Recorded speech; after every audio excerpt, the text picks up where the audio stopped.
Welcome back to Beer Brackets, everybody. It's been a long time since we've resumed our ultimate beer battle. So if you're new to the channel, if you've never seen one of these episodes before, what we've been doing, we crown perfect beers if they get a perfect 5-on-5 score in a Beer Brackets review. Our first perfect beer was Guinness Draught.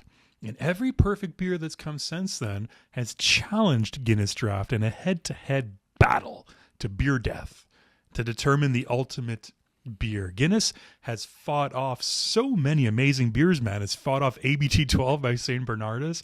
It's fought off the Erdinger Dunkel. It's fought off the Innocent Gun Irish whiskey cask.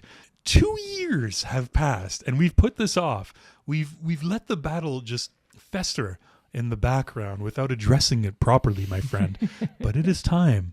A long time ago, this beer, the Paulaner Weissbier, got the perfect score on a Beer Brackets beer review, and it is time. It is time for it to face Guinness Draught in an ultimate beer battle, buddy. So exciting, my friend. Like you said, it's been a very long time since we filmed one of those. And I also think, like, in a way, Paulaner September 2022. Look at that. Like, it's almost 2 years. So it's, it's been a while. I really don't know how this is going to go. I'm excited. Yeah, I have no idea how this is going to go. I was telling you before we started, I haven't had the Paulaner Weissbier since we filmed the review of it. And I remember it blowing my mind. And of course, we're massive Guinness fans. So who knows what's going to happen. We're going to go over each of our review elements: aroma, taste, mouthfeel, finish, and overall beer experience. Assign a point to each. And we're going to come out with a winner at the end, and the winner will be the ultimate beer. So let's pour these out and let's get right into this vicious beer battle. Let's do it. I haven't had a Guinness in a very long time. Yeah, we just... this is a bit of a brutal pour. Please do not judge me out there. Beer gatekeepers. Guinness gatekeepers. Lots of bubbles in that head. It's okay. The aroma, the taste, and everything will still be the same. Moment of truth, buddy. Moment of truth. I'm so excited to open this Paulaner. Yeah, he got a nice surge going. Oh, wow. Wow. Oh, dude. Oh, look at that head. How's your head on the Paulaner? How's that looking?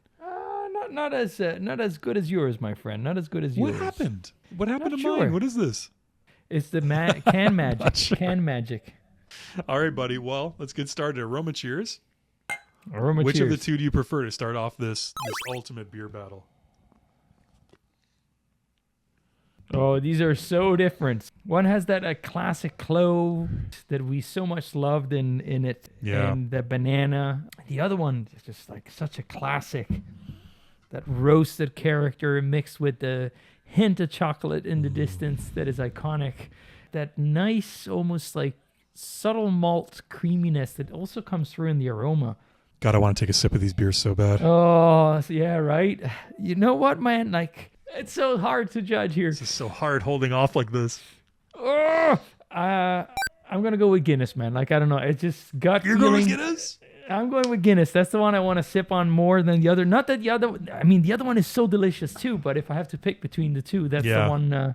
So we've described the aroma of Guinness a million times on this channel, so no need to go over those. I mean, you know what Guinness smells like. If you're watching this episode and you've never had a Guinness before, what are you even doing here, man? Go buy yourself a Guinness. Go buy yourself a Guinness. Right away. Just stop, pause, go get a Guinness. Stop, smell pause, go smell it. And then come back. Yeah, the Paulaner is just fantastic. It's malty and weedy and bready and just so full of robust character. You get those estery characteristics too, like the banana clove for sure. And then Guinness is just that dark roasty heaven. Letting them breathe a little bit. I'm going to go with the Paulaner. I got to give it to the Paulaner, man. We are tied at 1. We're tied at 1 through one category. Now, buddy, cheers. Let us take sips of these delicious beers. Finally. Our lives are hard. We have a very challenging life. We do. We have to do this. We have to subject ourselves to this. We really do. Oh, man. That first sip of a Guinness, nothing like it. That's the best, man. That's like the first kiss. Oh, my God. So good. So they're both just so good. And this is challenging because these are very different beers but very strong sort of beers with strong character in a lot of ways, very distinct character. And when you sip them one after another, there's a battle going on your palate. That's for sure. Thank you, my friend, for the stall there to giving me time to think, because this is tough. This is tough. I was buying you time. You were. I saw it in your face that you needed some time. You really were. Something has shocked me in this comparison. Something that I had never realized before. So tell me. Let's start from the Paulaner. The Paulaner, has this beautiful malty wheat-like presence, but it's just crowned by this strong clove present. Very rich, very easy drinking. Yeah. Guinness, on the other hand, is more on the roasted character, is more about those deep, rich flavors. But here's where the surprise comes. Comparing the two, I discovered a note that I had never been able to pinpoint. This very subtle, leathery undertone. And I find it in Guinness. And on Guinness? Leathery. It comes right in between the roastiness and before the chocolate hits. Oh yeah, okay. I can see that. You know what I think that might be, actually, to be completely honest with you? I think that might be some kind of reaction from taking a sip of the Paulaner, then going back to the Guinness. Could be. The two sort of flavor profiles mixing a little bit. It could be. Because I'm getting that too. I see what you mean. I don't normally get that, and that's interesting that you said this is something that's kind of a new revelation for you. Could be. I don't know how to explain it. It's a beer mystery. It's a beer mystery that requires research, but nevertheless, it's something that it's going to require some more beer research. It does, which we are in a very good position to do right now, my friend. We have a lot of beer researching to do. We do. Yes. Oh yeah, a lot of research. All right, who's getting the score? I'm sticking with Guinness, my friend. For everybody that shits on Guinness, I'm telling you, there's a lot of people out there, a lot of beer gatekeepers who are just very sort of down on Guinness. I think because of its popularity, its accessibility, it's considered a macro brewery for its size. Even though it's subtle, it's not going to hit you in the face. It's not a barrel-aged imperial stout, right? It's not going to punch you in the face with its characteristics. But oh my God, there are layers to Guinness. It is there's a reason it is our ultimate beer, and we've tasted many of the beers worldwide. We have tasted them all. Not them all, but we've tasted one from every category at least, and we've tasted some of the world's best, most famous beers and appreciated them and savored them. And we still have come back to Guinness as the ultimate beer, and I think there's a reason for that. This is tough. I'm gonna do one last back-to-back sip, and I'm gonna make encouraged. Thorough beer research. I'm sticking with Paulaner. There is something about this specific, and I'm not the biggest wheat beer fan, even though we do have quite a few wheat beers on the Perfect Beer Roundtable. Do we know? We have two. We have three. God, we have three. God, with the Erdinger Dunkel. Wheat beer Dunkel. I like them. They're not normally my go-tos, but this one in particular just balances everything so perfectly, and it has such a depth of flavor to it. And it's striking. It's memorable. And of course, Guinness is Guinness. But for me, even just taking them side by side, I'm leaning slightly towards the Paulaner.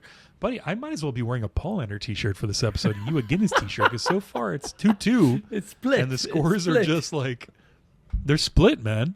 They're split. But now, we have said this before, my friend, that in these ultimate beer battles, the mouthfeel is where Guinness is probably never going to be toppled. So let's see. Do you have enough for a refresher? Of course I do, my friend. I have the traditional left here for the refresher. All right. Well, is Paulaner going to be the first beer to topple Guinness on the mouthfeel? It's all you, buddy. It's all you. What do you think?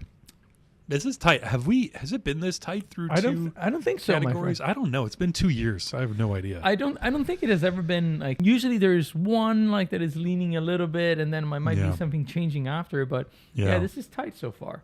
Paulaner, I love the carbonation like we've discussed on the review. It has this very fine bubbles. You're going Guinness, aren't you? I can tell already. Just by the way you introduced that and you started talking about Paulaner, I could tell there's going to be a but at the end of this. However, Guinness. No, but you're right, my friend. I was going to go Guinness for the mouthfeel because of the creaminess. Comparing it with Guinness side by side like this really gives you a good idea of how the carbonation is lively on the Paulaner, and more close to a carbonated water, where the bubbles really are bursting on your tongue when we're taking a sip. While on Guinness really has that like very silky. The Weihenstephaner Hefeweizen is the one that came closest to me in terms of mouthfeel. Yeah. What are you thinking? I think you might be, with all due beer respect, I think you might be oversimplifying the Guinness mouthfeel by just saying creamy, because I think it's so much more than just creamy. There's so many nitro-infused beers out there, so many nitro-infused stouts out there. Guinness does something unique.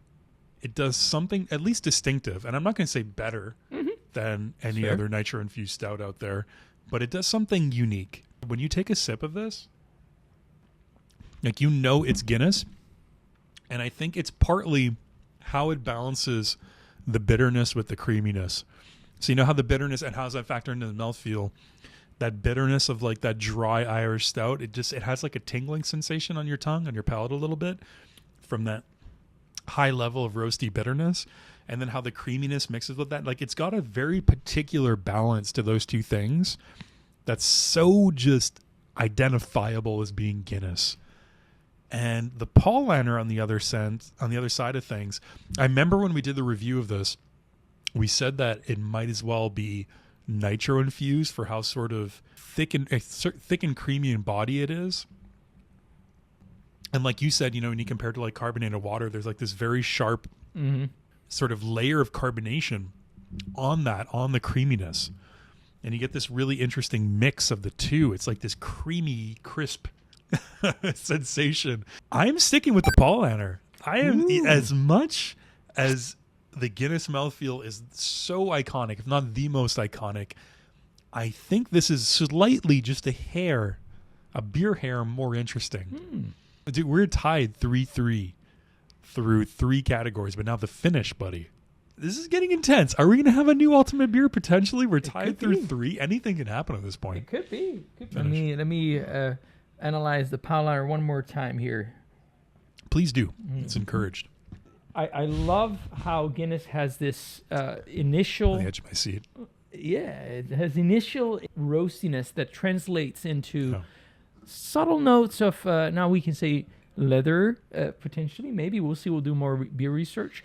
But it ultimately comes into these very subtle flavors of chocolate and malt and a little bit of bitterness in the end. And they're very faint, just enough to invite you back in the glass. That's kind of like what I love about the Guinness finish. On the Paulaner, on the other end, beautiful banana and clove that just like stays across like the whole experience and just withholds and stays there with you. And it just invites you back in the glass. So in two very different way. And those are very, very different flavors. I'm going to stay with Guinness, my friend. I think just like that there's something about those flavors that just like strike a note in my memory and every time I taste them. And it's very hard like to go away from them, even when I compare. You described it perfectly. I can't add anything onto what you said. So in terms of my personal preference, again, both iconic, both up there as some of my favorite beer finishes that I've ever experienced. I'm sticking with Paulaner. Ooh. This beer in particular, and again, I cannot say this about any other wheat beer, this beer in particular masters the wheat beer in a way that I have never seen. I know the Weihenstephaner wheat beer is on our Perfect Beer Roundtable, and so is this one. And maybe a VS battle with this and Weihenstephaners in the future, because that would be pretty epic. But this is the quintessential wheat beer, in my opinion. The interesting melange of... God.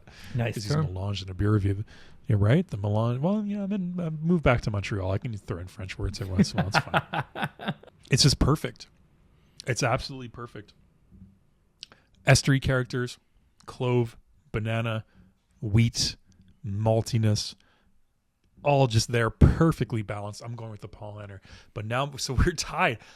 It is 4-4 through 4 categories. If we have a tie, then Guinness stays. It keeps the ultimate beer crown. We need a clear winner for it to lose its title. I've gone Paulaner the whole way. You've gone Guinness the whole way. So now this is interesting. Yeah. As taking into consideration the whole beer experience from cracking open the can, pouring it out, tasting it, which is the superior overall beer experience for you? Those beers are incredible. Like from beginning to end, like if you gave me either one of those two, I would be in heaven, like just like fantastic experience. However, there is one between the two that has specific ties for me for many different reasons, and for whoever is watching the channel, they know what I'm talking about, and that is Guinness. So I'm going to stick with Guinness, my friend. Like I started with that, I'm going to stick with that. I think Paulaner is a fantastic beer, and I understand why you're going with it. It hurts. It hurts to have to pick between those two because they feel it feels wrong. At the same time, like we've set ourselves this challenge, so we have to go through with it. Well, I'll tell you, buddy. I think even though going all the way through, that I gave Paulaner the points all the way through. When we, like you just said, when it comes to an overall beer experience from beginning to end, that everything goes out the window. All the aroma, taste, mouth, feel, finish, all this stuff goes out the window. And as just an emotional beer experience from beginning to end, again, cracking the can, pouring them out, that first sip, finishing the beer, getting, halfway through the beer, tasting, experiencing it, which one is a superior beer experience for you? Even though Paulaner got all the points all the way through, I'm going to go with Guinness as an overall beer experience.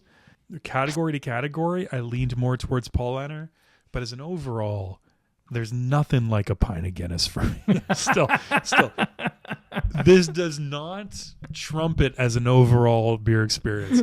So there you go, man. Guinness keeps its crown. It takes not just a tie, it takes the victory. 6-4. That's impressive. So coming up next in this series, who knows, it might be another 2 years. So hold on to your hat, subscribe, hit that beer bell so you're notified if you want to find out if Guinness is going to lose its ultimate beer crown or not. The Delirium Nocturnum is the next beer in line to challenge Guinness Draught for the ultimate beer crown. And that is going to be interesting. That's going to be very interesting. So keep an eye open on the channel for that. And like we said, if you want to be notified when they're in the pub and having a beer, click that beer bell down below. YouTube will let you know, like, hey, come hang with Joe and Alessandro. Have a beer with us. And thank you so much for watching. And no matter what, don't forget to close your beer brackets. Never forget. Cheers, everyone.